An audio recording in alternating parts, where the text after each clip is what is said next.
Good morning, good afternoon, good evening. I've said on this platform that Zimbabwe is a failed state. And it is a failed state for a number of reasons.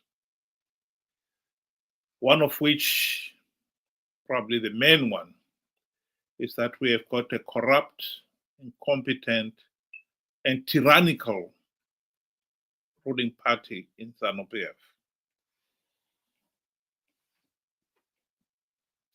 But as luck would have it, we also have a corrupt, incompetent, and utterly useless opposition party. The people of Zimbabwe cannot deny that 45 years after independence, we have had many opportunities to end the Zanu PF dictatorship. The question then that arises is, why have we failed to end the Zanu PF dictatorship? 45 years and counting since independence, and yet Zanu PF is as strong as ever. And I say to you, one of the main reasons why is because in the MDC CCC opposition, we have a truly corrupt, incompetent, and utterly useless opposition. Here is a video clip of an interview that Eddie Cross, he is now retired, but he has been with the opposition for the last 17 years and was a key player in the MDC. He recently gave this interview to Newsroom Africa. You can Google it, you'll be able to find it. And the title of that particular video is Call for Mnangagwa to Fight Corruption. It has been circulating actually in many of the Zimbabwe social media. But if you want to listen to the full interview, that's where you can find it. I'll just play two clips from that. The first one, Eddie is talking about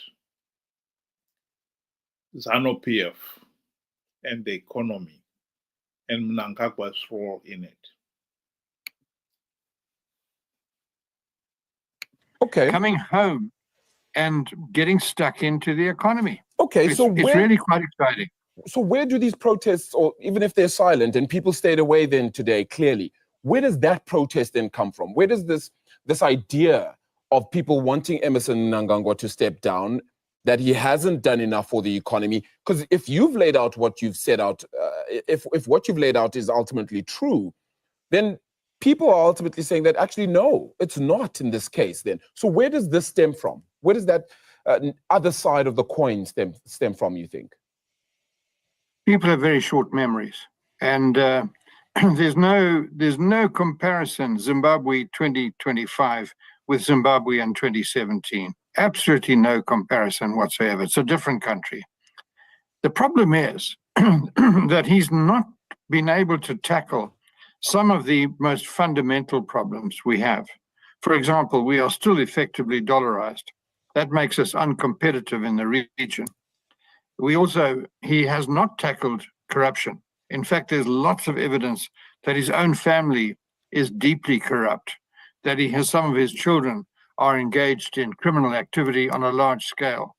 And he's not tackled that.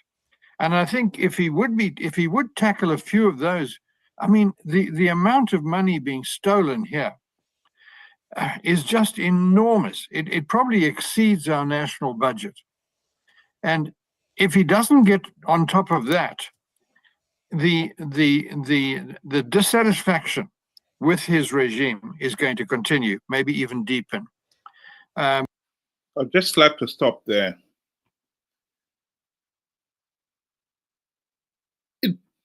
boggles the mind. Zimbabwe is one country that has got enormous potential. A Japanese scholar and observer, social observer, visited Zimbabwe soon after independence. And one of the remarks that he made was that Zimbabwe had the potential to become the South Korea of Africa. We have not come anywhere near that potential. And here is an individual, he is an economist, and he was actually Mnangagwa's advisor at one point. He's telling us that Zimbabwe is doing really well. There is no comparison between 2017 and 2025.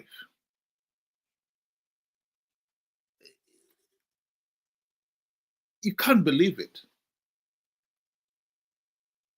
2017, the economy was in a mess already. Mugabe had destroyed the Zimbabwe economy. And to say that Mnangagwa has revived it, one is going to say, revived it in what way?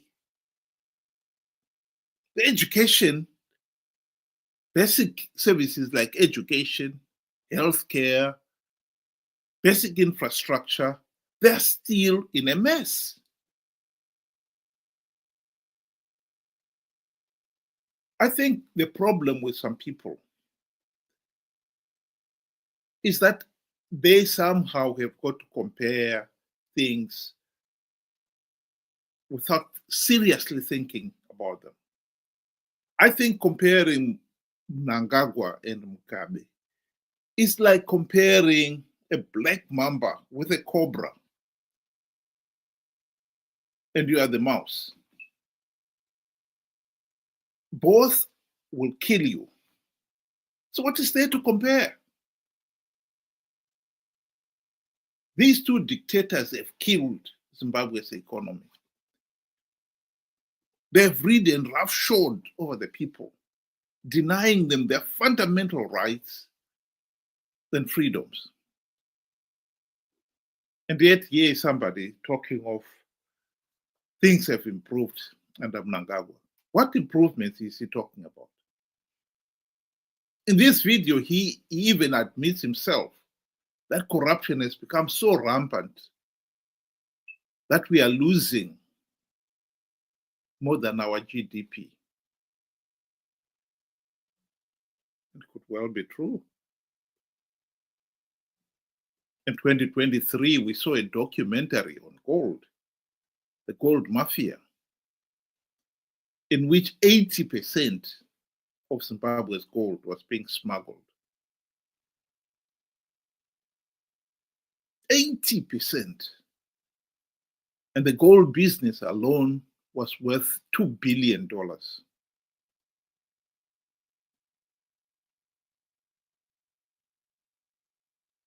So here we have got a situation now where corruption has become so rampant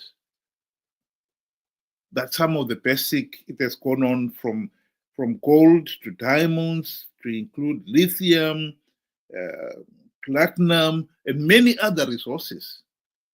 They're being looted at an industrial scale. And someone still insists that we are doing fine. Unbelievable. She's really unbelievable.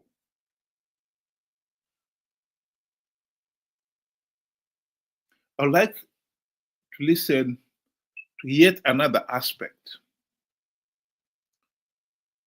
And this one here concerns changing the Zanu PF dictatorship. I'd like to play a video clip of Eddie Cross leader. He joined MDC when it was formed in 1999.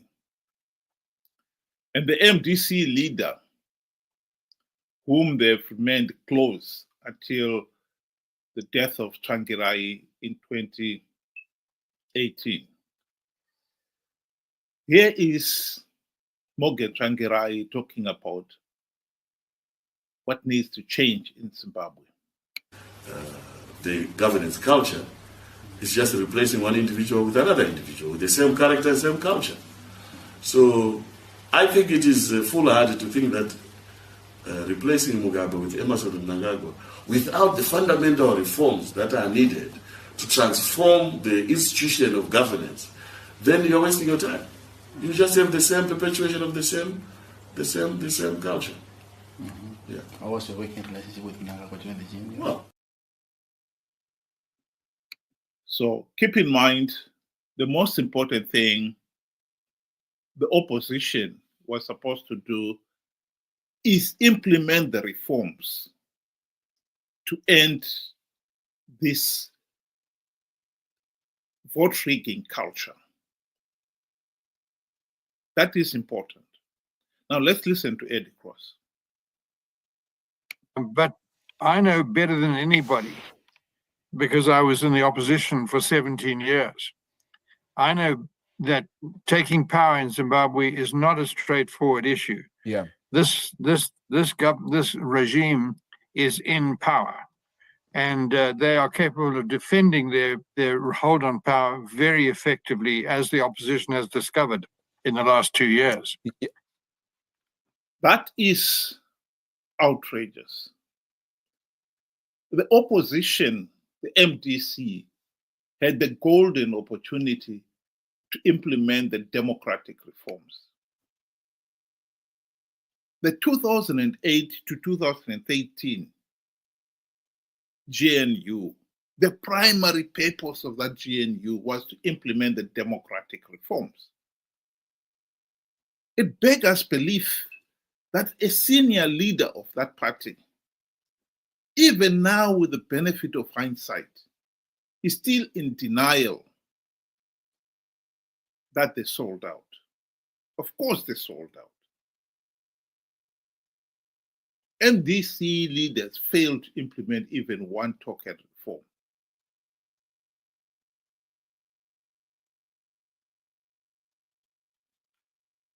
The global political agreement of 2008 was signed after SADC and the AU refused to accept the result of the 2008. The March vote was blatantly cheated to improve Zanu PF's performance in that election. And one of the areas that they did was to whittle down Morgan Tsvangirai's presidential votes, taking it down to 47%, just enough to force a runoff. And Mnangagwa was at the heart of it. And he even boasts about it. How anyone can still come back later on and have confidence in such a tyrant beggars belief. And yet Eddie Cross has become one of Mnangagwa's advisors. Here is Mnangagwa boasting about his role in 2008. 2008 patakaita ma-elections pakaposa papinda Tsvangirai ndandiri election agent ya president. Ma-results abuda tiri party headquarters vamutasa vanga vari secretary vedu ve-administration vamutasa muripi ndafona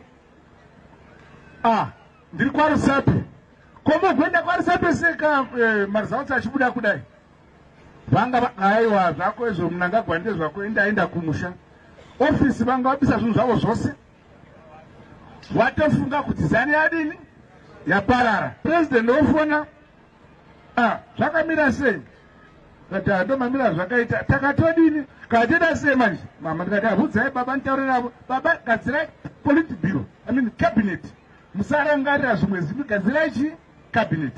Asi nangoda kuti muzive kuti 2008 maresults abuda vamutasa vakatiza. As a country, we face a generational transition. Vana vese vari kuma below 35, they are crying out for help. The country is in a mess. Arusuru. We know we are inheriting a mess. We know this country has been left with nothing. I'm assuring you that starting from tomorrow, you'll see a different nation from what you have seen or read on the news about these results and everything. Where we are going ahead there, the situation will be very different. What we said to our people, they could not see with their own eyes. We are going to act as we see it fit. We are prepared to go the whole distance.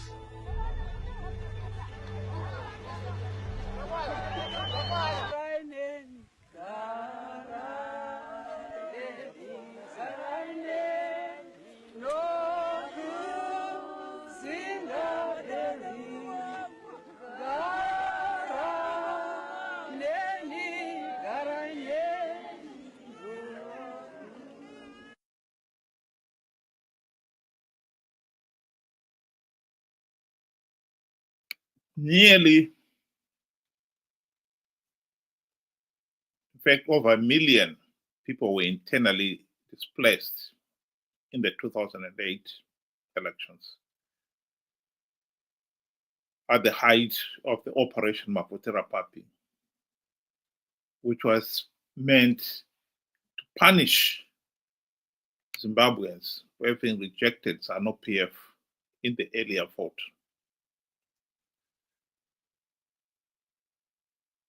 You would think after such a tragic electoral process, MDC leaders will be even more focused on implementing the democratic reforms. Alas, no. When they joined the GNU, Mugabe bribed them with the trappings of high office. And the rest, as they say, is history. There have been a few individuals who have been honest enough to admit that the opposition took their eyes off the reforms. Atham Tambara is one of them. And this is his admission in his book.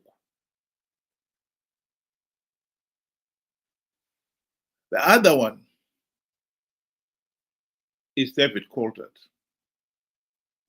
David Coulthard admits that the 2013 election process was flawed.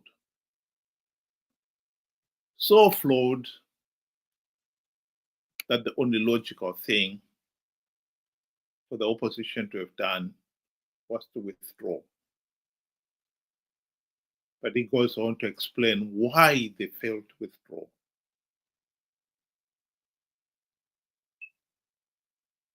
They were aware that Zanu PF would be giving away a few gravy train seats, and they found those irresistible. So they ended up participating. And in fact, they've been participating in these flawed elections ever since 2013, all out of greed. And so you can imagine when you hear senior opposition leaders saying, you can't change.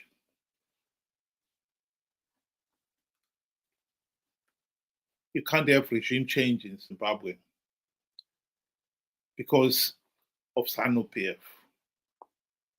when in reality it means because we, the opposition, are corrupt.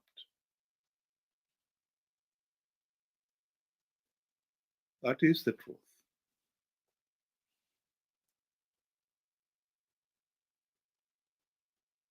It is disappointing that the people of Zimbabwe have risked their livelihoods, limbs, and even their lives. Like I said, in the 2008 elections alone, as many as 500 people were murdered by Zanu PF during the runoff. All their lives, all their suffering was wasted because the MDC, Triple C, have become Zanu PF, Team B in all but name. They failed to implement reforms to stop Zanu PF rigging the elections, even when they had the golden opportunity to do so. And they've been participating in these flawed elections to give Zanu PF legitimacy.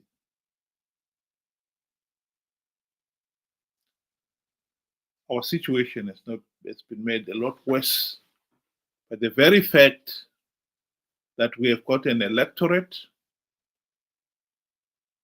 that has again and again failed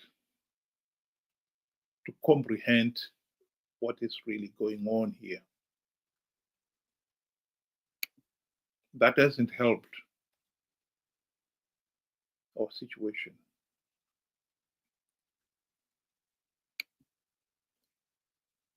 It is, of course, an outrage that Zimbabweans keep participating in these flawed elections because they are conned to do so by the corrupt, incompetent, and utterly useless opposition. Nelson Chamisa conned the Zimbabwe voters to participate in flawed elections last year, telling them that Triple C was going to win big because he had plugged all the vote rigging loopholes.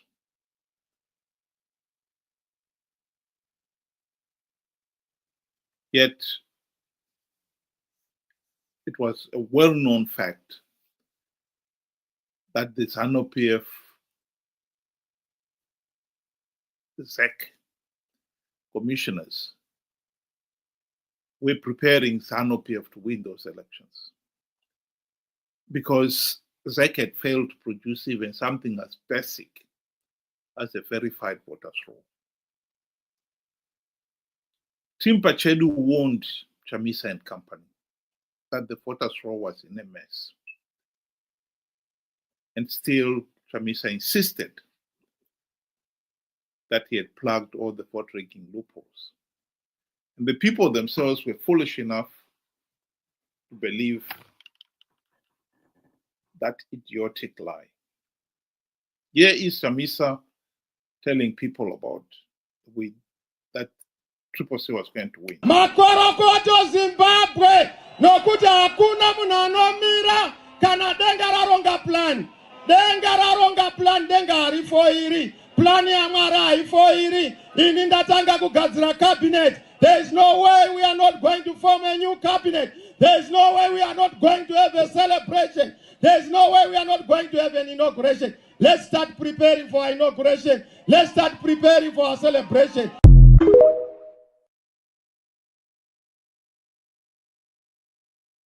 How ironic. He told the people, I've plugged all the vote rigging loopholes. Hashtag God is in it. He even invoked the name of God in his lies, blatant lies. One of the things I found really disappointing is how our own media, except for one or two, They have never taken these opposition leaders to task for their blatant lying, for their breathtaking incompetence and corruption. Here is BBC taking Chamisa to task on one of his lies. ende patakasangana na Trump akatibvunza naye akomana mari yamuri kuda kuti nyika ifambe imari. Serious questions were raised about your behaviour in Washington, D.C. You did see some senior people on Capitol Hill, some Congress people, but you also claimed that you'd seen Donald Trump. You claimed you had a conversation with him in which you said he asked you how much you needed to move the country forward. You told him $15 billion, and he said to you that he would provide the money if you won the election. That was not true, was it? Sangana na Trump akatibvunza naye akomana mari yamuri kuda kuti nyika ifambe imari. It was not true that you'd seen Donald Trump and that Donald Trump indicated to you that he would provide, if you won the election, $15 billion. All those statements were said by other people, not what I said. Kasangana na Trump akatibvunza naye akomana mari yamuri kuda kuti nyika ifambe imari. Well, no, because there is a video which shows you at a rally in January back home in Zimbabwe saying that Donald Trump had pretty much promised you $15 billion. To be clear, because some people in Zimbabwe are still confused, you're now telling me you did not meet Donald Trump. We did not. This is the tragic reality. I think the people of Zimbabwe have to wake up. The people of Zimbabwe have risked their livelihoods, their limbs, and even lives to elect the opposition. The number one purpose of electing the opposition in Zimbabwe is that they would implement the democratic reforms necessary to stop Zanu PF rigging the elections. In 25 years, including the 5 years in the GNU, they failed to implement even one reform. And we're still, even now with the benefit of hindsight, they are denying that they sold out during the GNU. They are the ones who are telling us that Zanu PF is some monster that we cannot change. I think the people of Zimbabwe should realize that the problem here is not Zanu PF, but rather the corrupt, incompetent, and utterly useless opposition. Think about it.